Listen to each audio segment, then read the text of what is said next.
He is expected to speak about the latest jobs report, which was a huge disappointment, frankly, a huge surprise. The economy added just 235,000 jobs. That missed projections by 500,000. Let's begin with Christine Romans. Christine, projection estimates had this above 700,000. I mean, that's 485,000 jobs short. How? Why?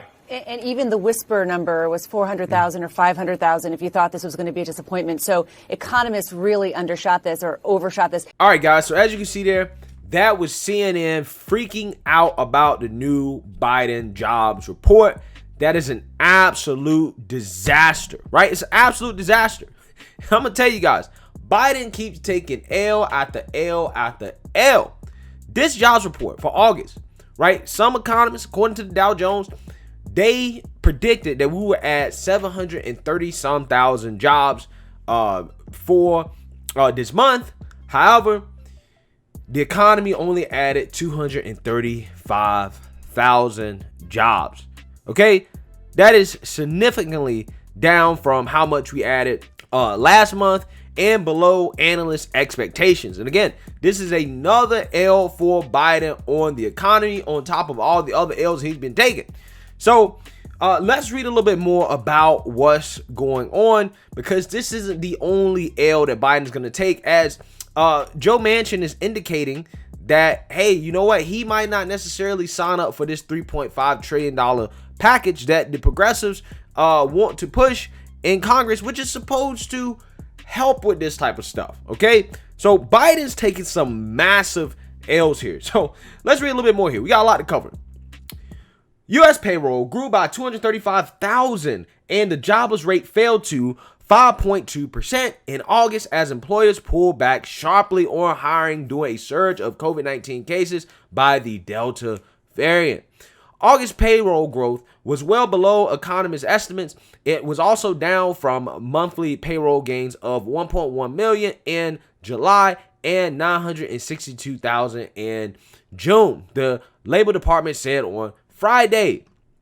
Hiring was particularly weak in service sectors that involve in-person interaction. Employment in leisure and hospitality held steady after adding an average of 350,000 jobs a month over the previous 6 months. Retailers cut jobs in August.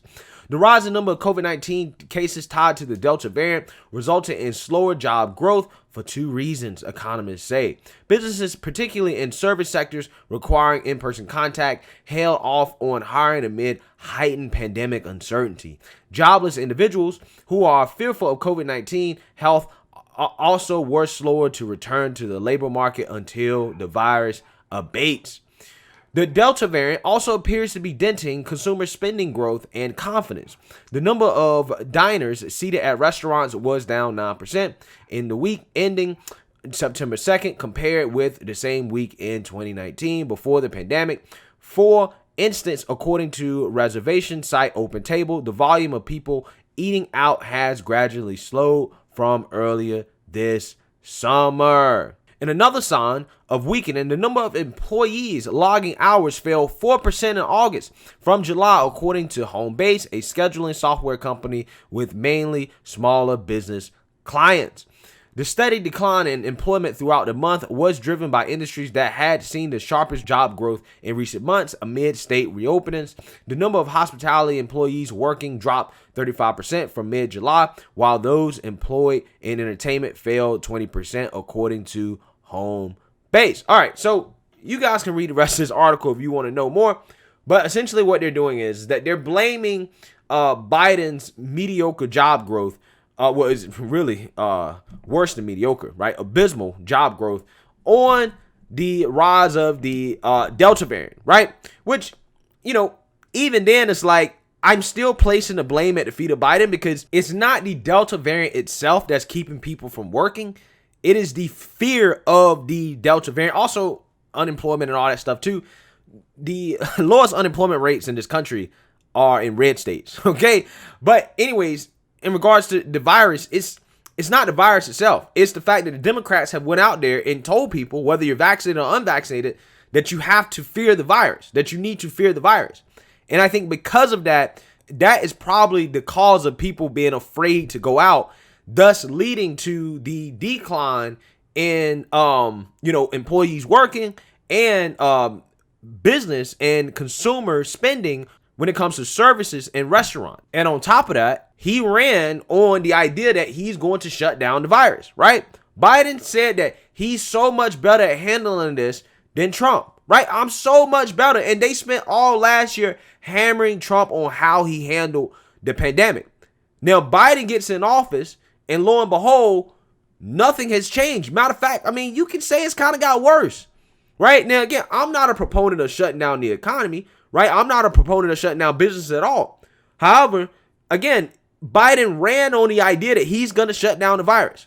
However, we're in a situation where that's not happening. So he has to be held accountable for it because he said that that's what he was going to do, right? And they ran on the idea that Trump handled the virus so bad, right? I mean, that's honestly probably one of the strongest elements of the Democrats attacking Trump is the whole COVID thing, right? There's so many people that say, yeah, Trump probably would have won if it wasn't for COVID, right? Which I kind of buy into that as well. Even though I don't think that Trump did a bad job, I think Trump balanced freedom and choice and giving states the option to deal with it the way they want to deal with it, right? And I don't think that was the wrong move. I don't think that Biden, what he's doing right now is necessarily the wrong move in regards to not forcing lockdowns, right? Because he could be doing that. Now, he is forcing some other things with mandates and stuff that I don't necessarily agree with, but I'm just saying, right? Biden said that he was going to shut down virus, that he was so much better at it than Trump, and that's not what we're getting. Now, this also comes as the White House has quietly doubled its inflation expectations, right? Remember, the Feds, Janet Yellen and Jerome Powell, basically have said, hey, well, you know what? Inflation is transitory. Don't worry about it. It's going to go away. It's going to go away. Turn your head while we print an enormous amount of money, more money we've ever printed in history. Just turn your head. Don't worry about it, right? Don't worry about it. Inflation is just transitory. However, the White House, again, has doubled their inflation expectations in a new update. They say the White House more than doubled its forecast for annual inflation in new projections released Friday as supply chain disruptions stemming from the COVID-19 pandemic continued to put upward pressure on prices. The Office of Management and Budget said it expected consumer prices would rise 4.8% in the fourth quarter from a year earlier, up sharply from the 2% rise that Biden administration forecast in May. Officials see those price pressures quickly abating next year, with the consumer price index rising 2.5% in the fourth quarter of 2022, more than 2.1% they expect in May, and reaching 2.3% in 2023. The updated projections are consistent with other independent forecasts, including the Federal Reserve, and reflect the administration's view that price pressures, while higher than expected earlier this year, are likely to fade over time, administration officials said Friday. Quote, we think this trajectory is very much consistent with the inflation outlook we've been discussing pretty much since we've got here, our officials said on call with reporters. I don't know, man. I don't know about that. Okay, I don't know about that because the Feds did say, hey, we do expect some inflation, but it's going to be transitory. However, I mean, we've been getting this for 5-6 months straight now, right? At some point, you can't keep saying that it's in line with your expectations if you're now doubling your expectations, right? You can't keep saying that, right?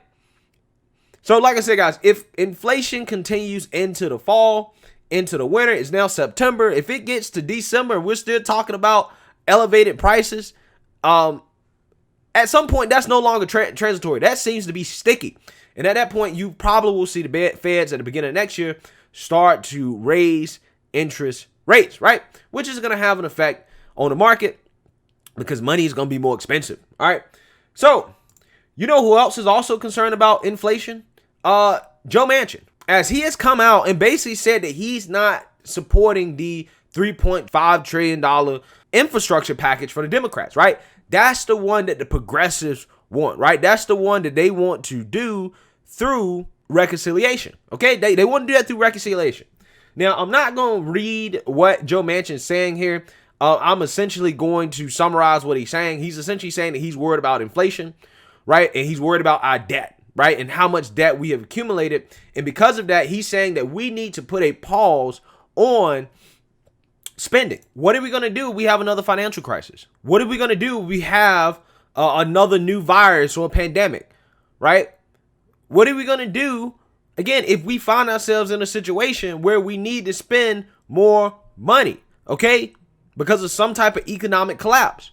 If we do this and spend this $3.5 trillion, we're not going to have any money for anything else. We just can't keep printing money out of thin air. We just can't keep doing it. He's saying basically, look, we don't need to do reconciliation right now, right? We don't need to do any of that. We need to take a step back and evaluate where our economy's at, what is going on with inflation, what is going on with jobs, and then go from there. Right now, we can't just be making legislation where we say we're going to spend $3.5 trillion and then fill that in with partisan spending, doing things that both sides don't agree on. We can't be doing that right now. And I 100% agree with Joe Manchin.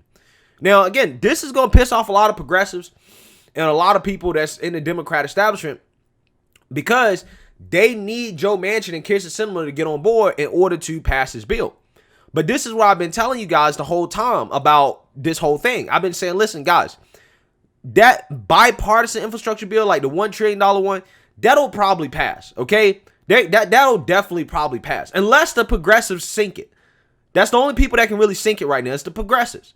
However, that $3.5 trillion bill, the family's plan, that's not going. It's just not going to pass, and that's why people criticize Mitch McConnell and they say, oh well, he basically opened the door for the Democrats to pass both and to spend $4-5 trillion. Not really. McConnell would not have signed up for the bipartisan deal unless he knew that Joe Manchin and Kyrsten Sinema were not going to get on board with the $3.5 trillion partisan deal, right? And look, Kyrsten Sinema and Joe Manchin have both come out and basically been like, yo, I'm not getting behind this. We're not spending this much money. Now, it remains to be seen whether or not they're going to be willing to do anything when it comes to budget reconciliation, right? Will they basically try to renegotiate the price tag and bring it down to, let's say, $2 trillion or another $1 trillion? Who knows? I don't know. But what I do know, or what I strongly believe, is that this right here, what Joe Manchin came out and said, basically is the nail in the coffin of that $3.5 trillion bill. Because if they can't get Joe Manchin and Kyrsten Sinema on board, they're not going to get it. And this is exactly what McConnell wanted. And this is what I believe he was thinking when he decided to move forward with the $1 trillion bill, knowing that the Democrats were still going to try to pass the other one through budget reconciliation. He knew that that wasn't necessarily going to be possible because of Joe Manchin and Kyrsten Sinema. And it looks like that's how things are shaping out. So this is, again, another massive L for Biden. Biden's just taking L's all over the place, right? Like I said, he should really change his name to Joseph L. Biden. I'm telling you. So let me know what you guys think. Make sure you like, comment, and subscribe. Most importantly, share a Black conservative perspective. Peace.